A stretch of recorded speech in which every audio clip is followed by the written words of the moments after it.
Hi, I'm Rachel Morgan, and this is the story of how my seemingly perfect sister's greed led to her downfall. Sometimes the quietest person in the room is the one you should watch out for. My sister Claire learned this lesson the hard way. I grew up in my grandmother Rose's antique shop, timeless treasures, breathing in the history of every piece she carefully curated. While Claire was winning beauty pageants and collecting academic honors, I was learning the stories behind centuries-old jewelry and rare collectibles. Grandma Rose would always say, "Rachel, dear, you have an old soul. You understand that true value isn't always visible at first glance." If only I had understood how prophetic those words would become. Claire was the family star, master's degree in business, successful real estate agent, perfect husband, dream house under construction. I was the quiet one, spending my weekends helping Grandma in the shop, taking online courses in art history and appraisal.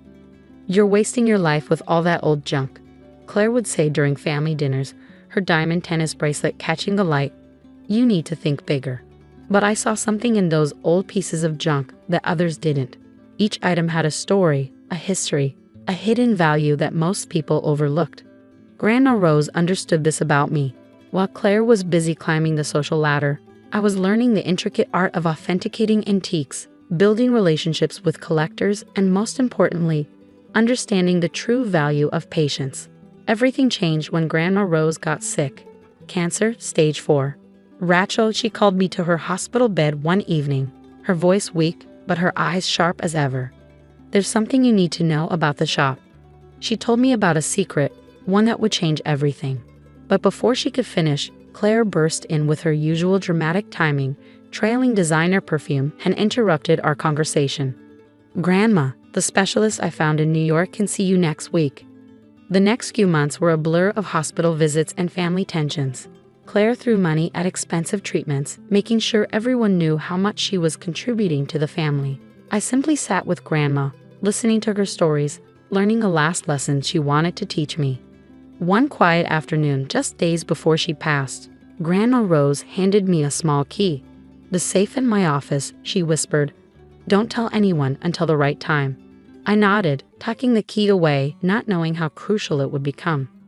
The will reading was set for a week after the funeral. I arrived early at the lawyer's office, dressed in my simple black dress that Claire always criticized as shabby. Claire swept in last, immaculate in designer morning wear, her husband James in tow. "Let's begin."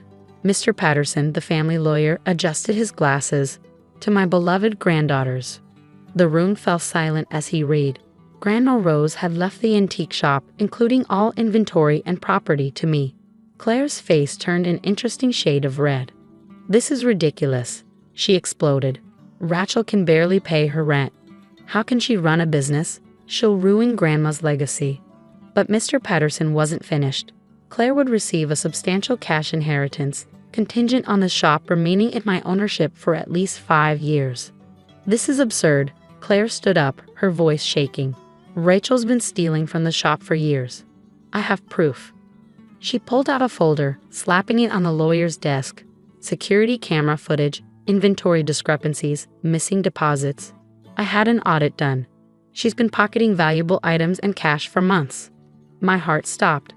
The documents looked official. Spreadsheets, photographs, even bank statements. James, Claire's husband, stepped forward, his face grave. "As a financial advisor, I can confirm these irregularities. They're very serious." "I would never." My voice cracked. Grandma Rose trusted me. Clearly, she was too senile to see what was happening. Claire spat. "I'm contesting a will. Rachel's not fit to run the shop. She'll destroy everything Grandma built." I stood up, tears streaming down my face, and walked out. Behind me, I could hear Claire already discussing taking over the shop's management with Mr. Patterson.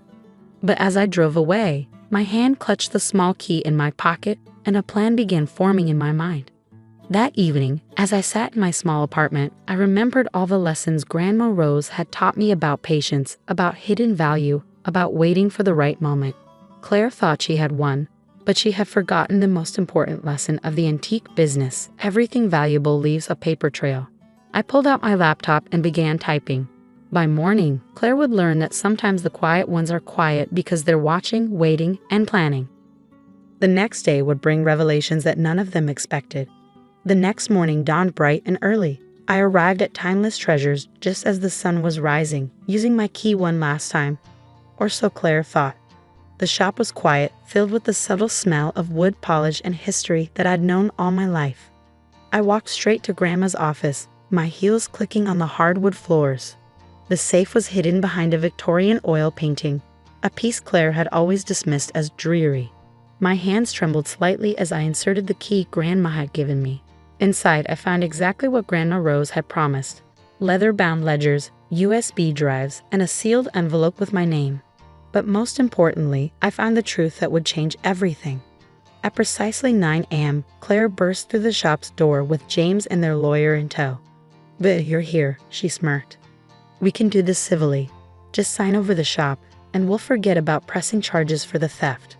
I smiled, thinking about Grandma Rose's favorite saying about patience. "Before we do anything, I think you should see what's in Grandma's safe." The safe. Claire's perfectly plucked eyebrows rose. "What safe?" I laid out the contents on Grandma's antique mahogany desk. "Let's start with these ledgers.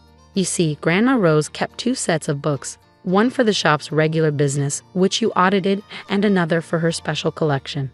"Special collection?" James interjected, his financial advisor instincts kicking in.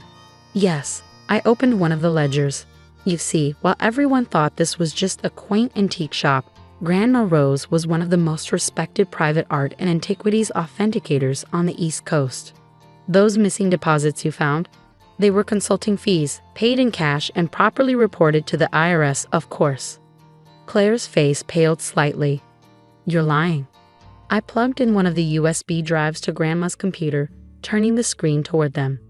These are videos of every major authentication she performed over the last 15 years, including, interestingly enough, several pieces for your clients, James. James stepped back, his confident demeanor cracking. "I don't know what you're talking about." "No. Let me refresh your memory. 3 years ago, you brought in a client with a supposedly rare Tiffany lamp.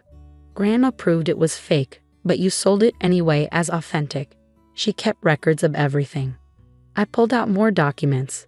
She also kept records of every time you tried to use the shop to authenticate forged pieces for your wealthy clients' insurance scams.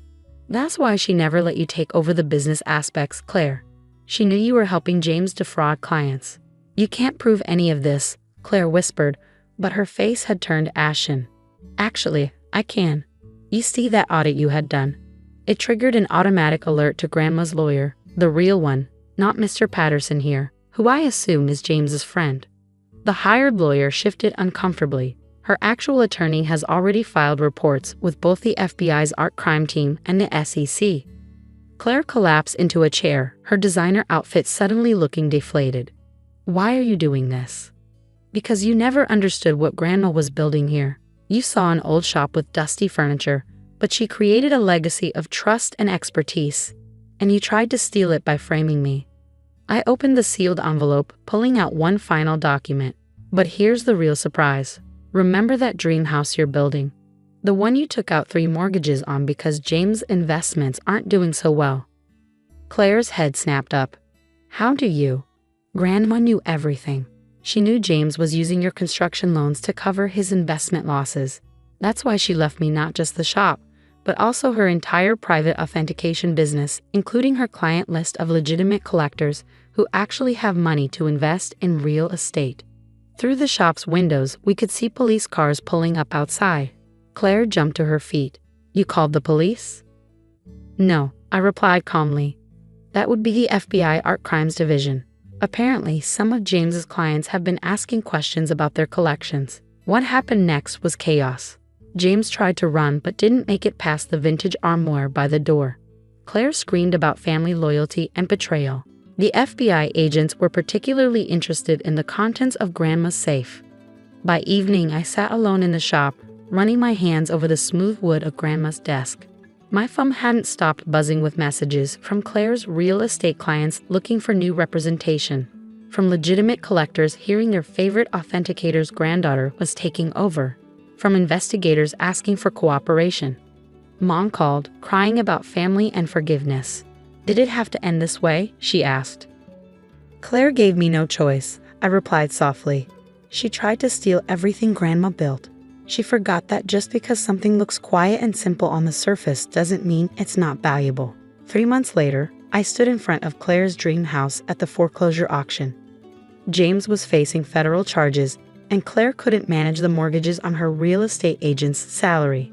I won the auction, of course. Turns out authentication consulting pays very well. Timeless Treasures has flourished.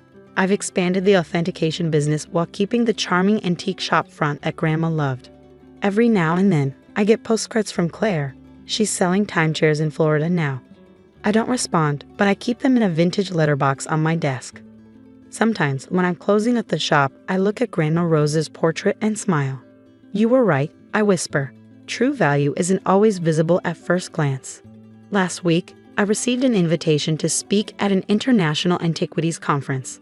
The topic? Modern authentication in the digital age. I accepted with a smile, thinking about how appearances can be deceiving. After all, I have quite a story to tell. The shop continues to thrive, but more importantly, I found peace with my decisions. Sometimes the best revenge isn't about destroying others. It's about preserving what matters while letting karma handle the rest. As I write this from Grandma's old office, now mine, I think about the lessons learned. The quiet ones in the family aren't always the weakest. Sometimes they're the ones who see everything, understand the true value of patience, and know exactly when to open the safe. In the end, Claire thought she could steal a simple antique shop. Instead, she lost everything trying to destroy the very legacy that could have secured her future. As Grandma Rose always said, the most valuable things in life are often hidden in plain sight. And sometimes the best revenge is simply proving that the quiet one in the corner was quietly building an empire all along.